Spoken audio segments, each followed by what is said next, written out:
మన హీరో విక్రమ్ కృష్ణ దమయంతినైతే అడిగేశాడు. అత్తయ్య, నువ్వు నిన్న ఆ పేపర్లు వచ్చినప్పటి నుంచి చాలా కంగారుగా కనబడుతున్నావు. అసలు ఆ పేపర్స్లో ఏముంది అని. దానికి దమయంతి ఏం సమాధానం చెప్పబోతుంది?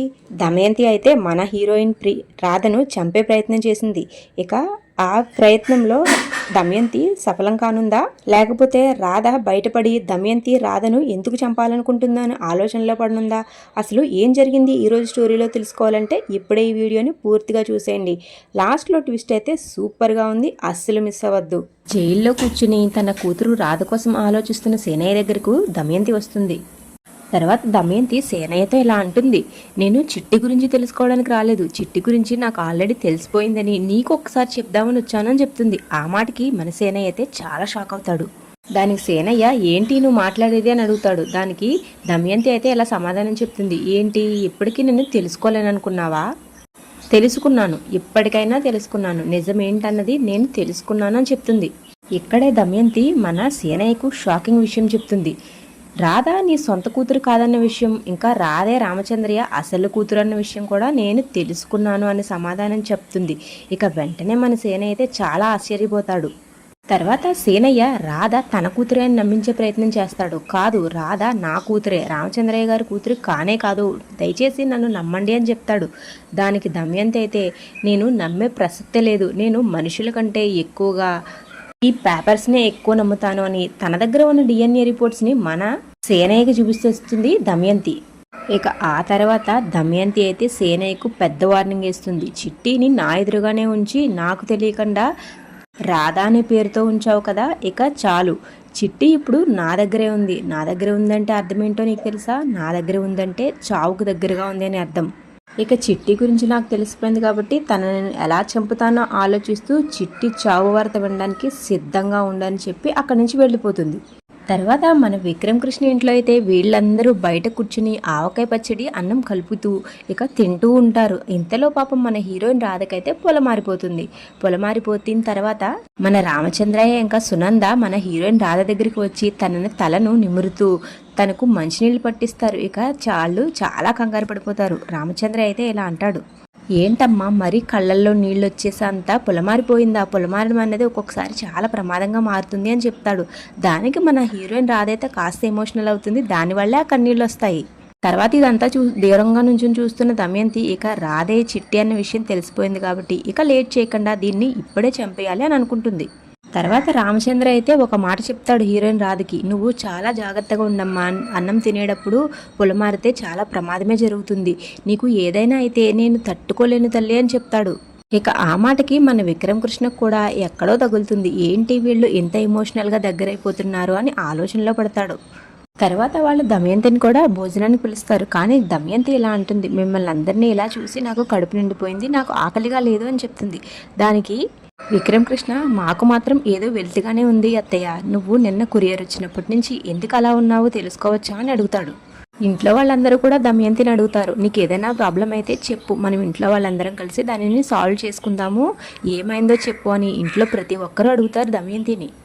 ఇక తర్వాత వాళ్ళందరూ అలా అడుగుతుంటే చేసేదేమీ లేక మన దమయంతి అయితే సరే అయితే అసలు విషయం చెప్తాను అంటుంది దమయంతి.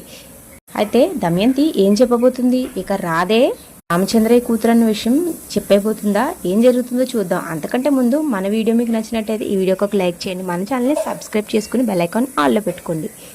దమయంతి చిట్టి కోసం చెప్పేస్తుంది అంటే ఎస్ అని కమెంట్ చేయండి, లేకపోతే నో అని కమెంట్ చేయండి. ఇక దమయంతి ఏం చెప్తుందో చూద్దాం వచ్చేయండి.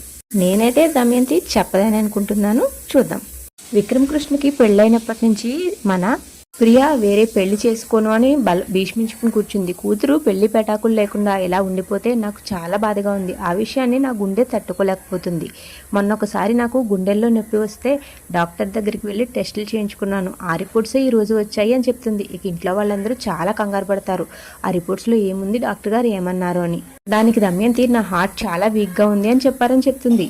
తర్వాత దమయంతి చెప్పిన అబద్ధాన్ని ఇంట్లో వాళ్ళందరూ నమ్మేసి పాపం మన దమయంతికి చాలా సానుభూతి చూపించి ఇక చాలా ధైర్యం కూడా చెప్తారు.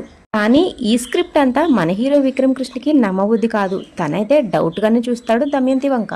ఇక తర్వాత సీన్లో అయితే మన హీరోయిన్ రాధ నిద్రపోతుంది. సరిగ్గా అదే సమయానికి అక్కడికి వస్తుంది దమయంతి. తర్వాత దమయంతి మనసులో నిన్ను ఇక నేను చంపేస్తాను, నువ్వు అత్తారింటికి కాదు చావింటికి వచ్చావని తెలగడతో మన హీరోయిన్ రాధా మొహాన్ని నొక్కుతుంది.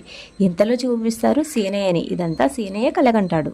తర్వాత సీనయ్య చాలా కంగారు పడతాడు. ఇదంతా కల కాబట్టి సరిపోయింది, నిజమయ్యే అవకాశం ప్రమాదం చాలా ఎక్కువగా ఉన్నాయి, నేను నా ప్రాణాలు అడ్డేసైనా సరే రాధమ్మని కాపాడుకోవాలి అని అనుకుంటాడు. ఇక్కడే సీనయ్య ఒక పెద్ద నిర్ణయం తీసుకుంటాడు. ఇక్కడి నుంచి నేను పారిపోవాలి, అలా చేస్తే మాత్రమే నేను నా రాధమ్మని కాపాడగలుగుతాను అనుకుంటాడు. తర్వాత సీనయ్య అక్కడి నుంచి పారిపోయే ప్రయత్నం చేస్తాడు. కానీ ఇంతలోనే పోలీస్ వాళ్ళకి దొరికేస్తాడు. తర్వాత అక్కడ పోలీస్ ఆయన, నువ్వు జైల్లోంచి పారిపోవడానికి ప్రయత్నించావు కదా, నిన్ను ఈ రోజు నుంచి డార్క్ రూమ్లో వేసేస్తానని ఇక మన సీనయ్యనైతే డార్క్ రూమ్లో వేసేస్తారు. తర్వాత మన హీరోయిన్ రాధ వాళ్ళ ఇంట్లో బోనాల సంబరం అయితే మొదలైపోతుంది. ఇంట్లో వాళ్ళందరూ బోనాలు ఎత్తడానికి అన్ని సిద్ధం చేసుకుంటారు.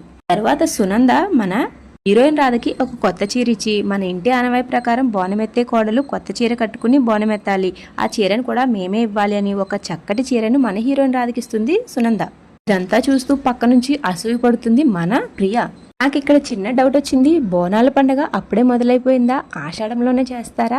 తెలంగాణలో వాళ్ళు ఎవరైనా చూస్తూ ఉంటే ఈ ఇన్ఫర్మేషన్ కొంచెం షేర్ చేయండి ప్లీజ్. ఇక మన హీరోయిన్ రాధైతే బోనం ఎత్తడానికి రెడీ అవుతుంది. కానీ మన హీరో విక్రమ్ కృష్ణ తనని తిడతాడు, నీకు ఇంటి కోడలుగా బోనం ఎత్తే అర్హత లేదు, ఎందుకంటే నువ్వు ఇంటి కోడలో కాదు కాబట్టి అని ఖచ్చితంగా చెప్పేస్తాడు. అలా ఈ రోజు ఎపిసోడ్ అయిపోతుంది. ఇక రేపటి ఎపిసోడ్లో ఏం జరగబోతుందో చూసేద్దాం.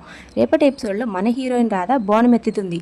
కానీ దమయంతి ఆ బోనాల పండుగలోనే మన హీరోయిన్ రాధను చంపించేయడానికి ఆ బోనాల పండుగలో రౌడీలను పెట్టి దమయంతి రాధని చంపే ప్రయత్నం చేస్తుంది. ఇక రాధని చంపే ప్రయత్నం వల్ల ఇంట్లో వాళ్ళకి రాధే చిట్టి అనే విషయం తెలుస్తుందా, లేక రాధ తన ప్రాణాలను కోల్పోతుందా? రేపటి ఎపిసోడ్లో చూద్దాం. అస్సలు మిస్ అవ్వకండి. రేపటి ఎపిసోడ్ కోసం మన ఛానల్ సబ్స్క్రైబ్ చేసుకోండి. సబ్స్క్రైబ్ చేసుకుని బెల్ ఐకాన్ ఆల్లో పెట్టుకుంటే మాత్రమే రేపటిలానే ఈ రోజు వీడియో కూడా చూసేయచ్చు. Thank you so much for watching.